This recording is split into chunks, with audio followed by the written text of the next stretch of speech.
So James Dean Bradfield has been fascinated for years by Victor Jara. And when I spoke to James this morning, I asked him if he remembered when he'd first become aware of Victor's life and work.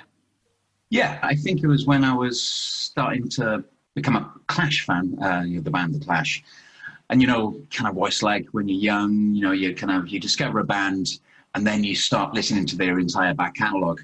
Well, I got into The Clash when I was about 15. And then when I was about 16, I started buying all the other records that they had done.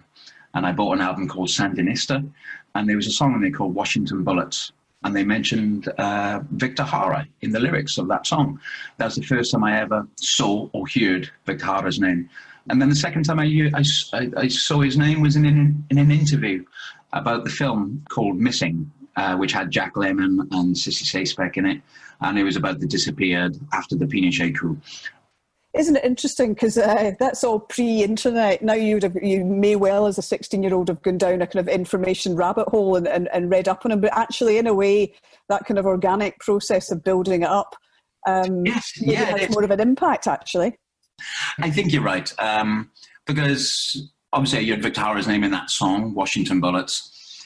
And then you go through the process of trying to match the person to the name. You try to find out about the person behind the name.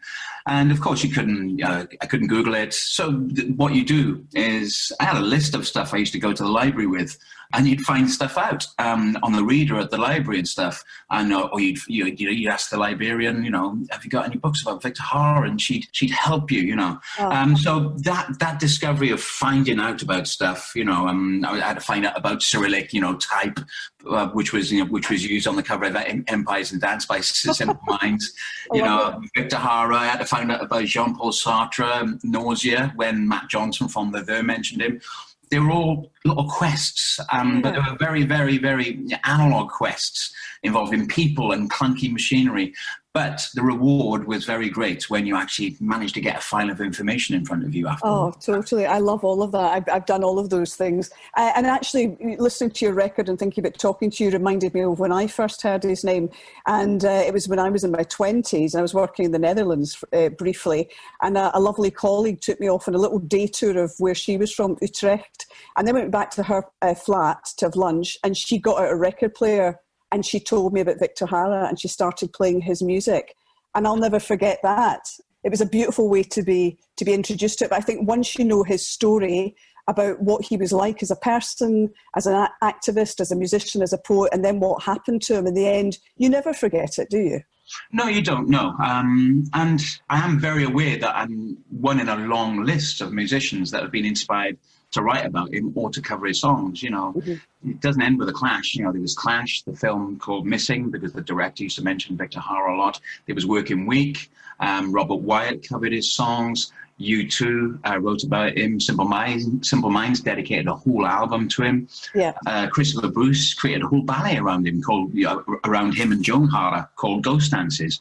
Yeah. So many people picked up the challenge of echoing his name through different decades, across hemispheres, across language barriers. And I'm just like one in a long line of people. And you become aware that it's a really strange, curious mixture, because obviously his songs do have ideology in them, but it doesn't feel like that when he's singing them to you. They're very much more full of tenderness and empathy and inclusion. It's not that traditional form of protest singing that you would imagine it is. Indeed. I mean, so many people have called him the Chilean Bob Dylan, but, that's such a broad brushstroke that he's a very different kind of artist. So tell me then, given everything you just said then, the number of different creative people who have paid tribute in different ways to Jara, what was your starting point? I think myself and Patrick Jones's starting point in terms of Patrick Jones is the brother of Nicky from Manic Creatures, and he wrote all the lyrics. And basically, I'm still in touch with Patrick. I see him when I'm traveling up in the valleys, when I go to see my father, and I was popping to see Patrick. And Patrick's had many plays performed and many poetry books published. And when I go into his house for a bit of toast and a cup of tea, he either shows me a new poetry book he's getting ready, or a play that he's writing, or just something that he's reading. And one weekend, he said, "Oh, remember Victor Jara?" I was like, "Oh yeah, yada yada." And he was just like, "Oh, written like 7 poems about Victor Jara, and then he showed me a lot of prose he'd written about Victor Jara, and he'd written a little Beckett-esque one-man play about Victor Jara too. And I was like, what is this about, Pat? And he got this record out that he bought in Oxfam, which was a compilation of Victor Jara songs from an Oxfam shop in Cardiff. And he just said, I'd started listening to his music much more than I ever did. And it's a different wormhole. Once you actually heavily listen to the music, it re-inspires you. And he said, I just wanted to write about something good and pure. And once I realized that Pat wasn't going to release any of this, he was just doing it for himself, the opportunist in me kind of came to the surface, and like a hungry wolf, I asked if I could write stuff to all the words that he had written, because the Manics were taking a break at that point, and I was looking for something to do. And it was as simple as that. It's a beautiful bit of serendipity, where these words just landed in my lap. It's amazing. Yeah. I just played The Boy from the Plantation. Tell us a little bit about that then, because that's going back to his early days, isn't it, lyrically, and then about your approach musically to it. Well, Boy from the Plantation lyrically deals with the connection between Victor and his mother, Amanda. When people say that they're self-made, we all pretty much know that that's very rarely true. Nobody is purely self-made. Other people help you along the way. And that's definitely the case with Victor. His mother obviously did more than an amazing job. She actually guided him through the pitfalls of what could have been a very kind of painful plantation life. He was born into a plantation family. Not much would have been expected of somebody like Victor Jara, especially without a father around in the scene. She was just bringing up her children on her own. And she was determined that Victor would stay in education. And she used to play and sing guitar. But once she had to work so hard that she couldn't play and sing anymore, he learned how to play on her guitar, and he learned how to write and sing on her guitar. And it explores that beautiful little symbolic connection between him and his mother, her ambition for him, her drive for him, but also her kind of homespun folk artistry bled into him as well, and he learns how to play on her guitar. So she becomes the absolute source of everything good that he becomes, and that's what that lyric talks about. Yeah, and there's plenty of variety within the album too, and it's recognisably you, clearly. I mean, that sounds like a daft thing to say, but you know what I mean? When we're thinking about you, this is clearly a passion project for you, but there's no way that you're kind of like emulating Victor Jara himself in any way. No, I didn't want to go down that road of what you might call the Paul Simon road, where I would go to a country and try and let things bleed into you, or use musicians from that country or native instruments. I didn't want to go down that road, number one, because I haven't got the budget. And number two, I wanted to do an outsider's perspective of that period of history and of that person.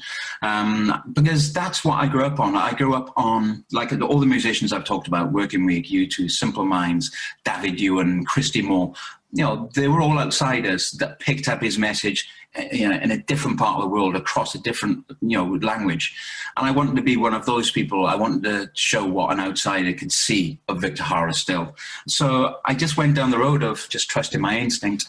And I didn't want to go down that road where you could ever be accused of culturally appropriating anything. I wanted it to be an outsider's point of view. And I suppose you could say, we're all outsiders to an extent now because of the passing of the years, the decades. But my goodness me, it isn't that long ago since all of this happened. And, given the turbulent times that we're living in, it's perhaps more evident than it would have been, say, 10, 20 years ago, that things can just change terribly quickly across the world in terms of politics and leaders and power grabs and so on. I presume you were also, there's no way you can not be thinking about that as you were working on this. It's really strange, now you're asking that, certain things did start to become apparent because we started writing the record run about over 2 years ago. And at that point, there were popular protests in Chile about certain austerity measures that were being taken by the government. And suddenly, Victor Jara songs were being sung on the streets of Santiago and other parts of Chile. And what I found really interesting was that you had cross-generational pockets of people just singing very old songs. If you watch some of the footage of people singing from Plaza Italia in Santiago, the majority of people there are between 20 and 30. You know, they're young people, but they're singing songs from the early 70s, late 60s. You don't see that much in Britain. You know, thousands of young people singing a very, very old song, and which a Victor Hara song. And you started looking at this and you started thinking, well, it is a unifying force. Ayon there was the president that was suffered in the coup from Pinochet, you know, famously said that a song needs revolutions. Well, people in Chile, I don't know if that's true, but people in Chile seem intent on proving that because they're singing songs that are just nearly 40 years old. But when you look at actually how the coup happened in Chile, you become aware that it happened for two reasons. It happened because the left coalition started splintering. Because it was a leftist coalition and a centre coalition that gave Allende power. But once they started infighting amongst each other, then the right, which were very powerful and very teed off, shall we say, politely, to rush in and fill that vacuum and use aggressive military power to destroy this democratically elected Marxist government. And what made that possible was infighting. What made that possible was people not keeping the connection of the rightist kind of Pinochetans in Chile, connecting it with the military as well. So I think it definitely teaches you things. But the polarization of politics is definitely worrying. And that's what I liked about Victor Hara's message and the way he delivered it. There was ideology in there, but he delivered it with empathy. And he delivered it with a spirit of inclusion. He was trying to reach out to people. He wanted people to understand each other. He didn't want people to hurt each other. He never implored anybody to hurt each other. Yeah. But of course, he was murdered. And the polarization of things is terrible at the moment because it just feels that we know what happens when things get too polarized. Something terrible rushes in the middle and just goes into that vacuum and takes power. There'll be a wee ray of light, though, won't there? There's going to be, is it happening, Manics gig for the NHS planned for December in Cardiff? Is that happening? That's a simple thing for us, you know. If the Senate, if the government in Wales says that we can do it, then we will do it. It's sold out in an hour, and that's because it was free. And the first night is just for NHS workers from anywhere in Britain. Yeah, if you work for the NHS, you applied for that ticket, you come to the gig. And then the second night, people will pay for the tickets and all the money goes to an NHS trust. If those gigs don't happen, then we have other dates on hold for those gigs to happen. There'll be no speeches. It will just be, you want to dance, you want to get drunk, you want to have fun, let's do this. And I'm sure people will be going, yes, we do. All of those, please, Manics. Great to speak to you. I really hope all of that happens and very best of luck with the album, even next. Always good to speak to you, James. Thank you. Cheers, Janice. Thank you.